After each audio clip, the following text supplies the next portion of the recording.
Getting chronically ill made me rich. I know, it sounds completely backwards, and I know people, when they usually talk about chronic illness, they talk about the financial massive burden of it, the medical bills, the lost wages, the sheer exhaustion, and all of that was incredibly real for me too.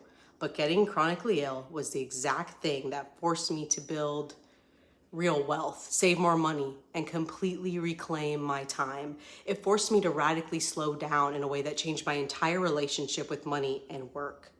Because before this happened, I was just the absolute definition of the standard path.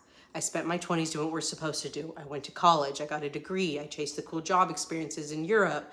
I eventually threw myself into a corporate job.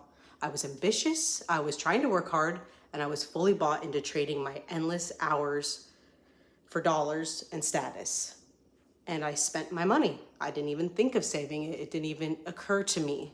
But then my health completely collapsed. At 25, I went from training for a triathlon seriously, several hours a day in the pool, on the bike, or running, to one day I couldn't swim from one side of the pool to the other. This was preceded by a number of stressful events, but I can talk about that in a different video. So my body gave me no choice but to stop. And when your health strips away your ability to just hustle harder and climb the corporate ladder, the ladder disappears. You have to become the master of efficiency and intentionality just to survive with the chronic illness. And so today I just want to share the exact shifts I made in how I spend, save, and look at money. Because that collapse, it completely changed my life. And the truth is, you don't have to get sick to start using these exact same ideas to free up your own time. So the first major shift was how I looked at spending. When you don't have the physical energy to work and hustle 24/7, you just start to realize how much money we spend to comfort ourselves from the hustle. Think about it, like convenience items, retail therapy, mindless scrolling, and buying to cope with just this job or lifestyle that's draining you. And when my energy became my most valuable currency, I had to protect it. And that meant I stopped spending money on any and everything that didn't genuinely serve my peace or my health. It wasn't about deprivation or starving myself of joy. It was about radical intentionality. I stopped buying the noise, and suddenly I had more money left over at the end of the month than I ever did when I was working myself to the ground. Now that didn't come right away. I went through, when I first got sick, I had to leave my job, and that financial insecurity is what created all of this. I was scared. I was working in fear. I didn't know what I was going to do to make money. And I realized that my life had to change so much. So it reframed everything, which leads to the second shift, how I looked at saving. So traditional finance tells us to save for some distant retirement when we're 60 or 70 years old. But chronic illness forces you to need security right now.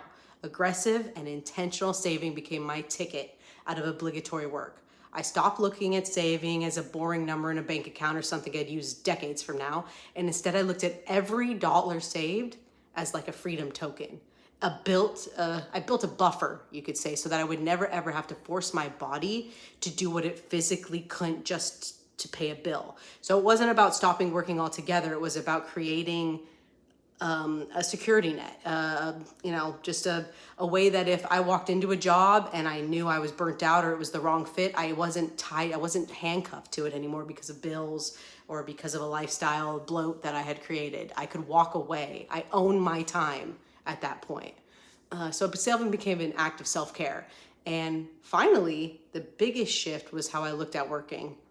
Because I couldn't work standard grinding hours anymore. I had to learn how to make more by doing less. I had to focus strictly on high impact intentional work instead of just trading hours for a paycheck.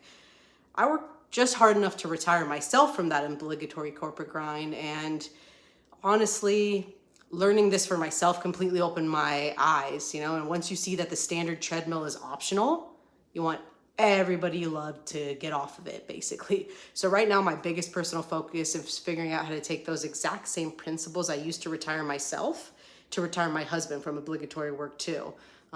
It's a new chapter, and I'm still figuring out exactly what that looks like, but I know the blueprint works because wealth isn't really just about having a million luxury items. Wealth is about owning your own time, and I want my most loved one to own his own time, right? So if you're watching this and you're feeling completely burnt out or life has thrown you a curveball, forcing you to slow down, I want you to know that there's more power in the pivot. Like, you can design a life that values your peace over the grind. Yeah, anyway, I'd like to do a whole series of videos kind of explaining how I did that for myself and for my family, and how I'm continuing to try to reach more and more financial security for us. Because like I said, I no longer have to work, but my husband still does. And it means that we have about half the overhead of maybe the typical dual income family. It doesn't mean that we have no overhead. So yeah, have you ever had a major life event? Do you have chronic illness? Is financial stress one of the main things that's, driving more stress into your life and making you more ill?